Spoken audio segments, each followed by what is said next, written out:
അസ്സലാമു അലൈക്കും വറഹ്മത്തുള്ളാഹി വബറകാതുഹു. ഖുർആൻ പഠനം സൂറത്തുൽ ഖിയാമ 26-ാമത്തെ സൂക്തം. ബിസ്മില്ലാഹിർ റഹ്മാനിർ റഹീം. കല്ല, അങ്ങനെയല്ല. ഇദാ ബലഗത്ത്, അത് അഥവാ ജീവൻ എത്തിയാൽ തറാഖിയ, തൊണ്ടക്കുഴിയിൽ. കല്ല, അങ്ങനെയല്ല, ഒരിക്കലുമല്ല, വേണ്ട. നിങ്ങൾ മരണത്തോടുകൂടി മണ്ണായി പോകുമെന്നും പുനരുജ്ജീവിപ്പിക്കപ്പെടുക ഇല്ല എന്നും കരുതുന്നുവെങ്കിൽ അങ്ങനെ വേണ്ട. ദുനിയാവിനെ സ്നേഹിച്ച് ആഖിറത്തിനെ അവഗണിക്കുന്ന നിങ്ങളുടെ ഈ സ്വഭാവം വേണ്ട. അങ്ങനെ നിങ്ങൾ കരുതേണ്ടതില്ല. നിങ്ങളുടെ മരണം അവസാന വാക്കല്ല.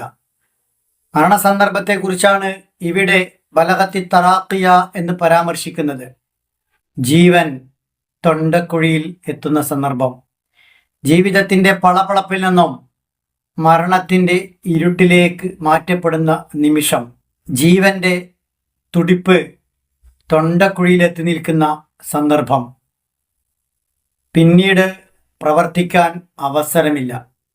ജീവിതത്തിൻ്റെ വർണ്ണ ശബളിമയിൽ നിന്നും കബറിന് മുകളിൽ നാട്ടപ്പെടുന്ന മീസാൻ കല്ലിൻ്റെ അടയാളത്തിലേക്ക് മാറ്റപ്പെടാൻ ജനിക്കാനെടുത്ത 10 മാസം വേണ്ട, സെക്കൻഡുകൾ പോലും ആവശ്യമില്ല.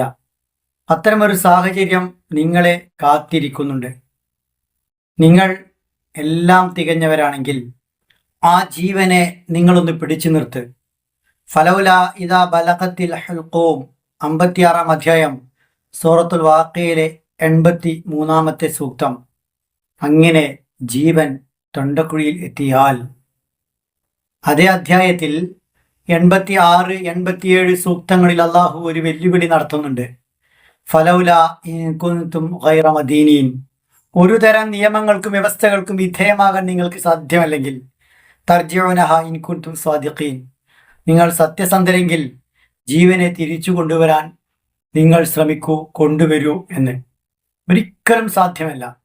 മനുഷ്യ ജീവന്റെ സമ്പൂർണ്ണ നിയന്ത്രണം അള്ളാഹുവിൻ്റെ അടുക്കലാണ്. പ്രായമുള്ളവൻ ബാക്കിയാകുമ്പോൾ ചെറിയ കുട്ടികൾ ഇല്ലാതാകുന്നു. ആരോഗ്യമില്ലാത്തവർ ഭൂമിയിൽ അവശേഷിക്കുമ്പോൾ നല്ല ആരോഗ്യസ്ഥിതിയിലുള്ളവർ പൊടുന്നനെ ഭൂമിയിൽ നിന്നും ഇല്ലാതാകുന്നു. അങ്ങനെയൊക്കെ സംഭവിക്കും. കാരണം എല്ലാ നിയന്ത്രണവും അള്ളാഹുവിൻ്റെ പക്കലാണ്. ഇദാ ബലഗത്തി തറാഖി, നിങ്ങളുടെ തൊണ്ടക്കുഴിയിൽ ജീവൻ എത്തിയാൽ.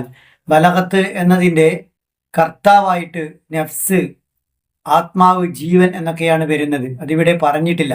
അങ്ങനെ ജീവൻ തൊണ്ടക്കുഴിയിലെത്തിയാൽ സംഭവിക്കുന്നത് എന്താണ് എന്ന് തൊട്ടടുത്ത സൂക്തങ്ങളിൽ അള്ളാഹു പറയുന്നുണ്ട്. ഓതുമ്പോൾ ശ്രദ്ധിക്കേണ്ട കാര്യങ്ങൾ: ലാമിൻ്റെ അവസാനത്തിൽ കല്ല, നീട്ടാനുള്ള അലിഫ് വന്നിരിക്കുന്നു. അടുത്ത വാക്കിൻ്റെ തുടക്കത്തിൽ ഹംസ് വന്നു. 4 അനക്കം വരെ നീട്ടാവുന്നതാണ്. മദ് ജായിസ് മുൻഫസിൽ.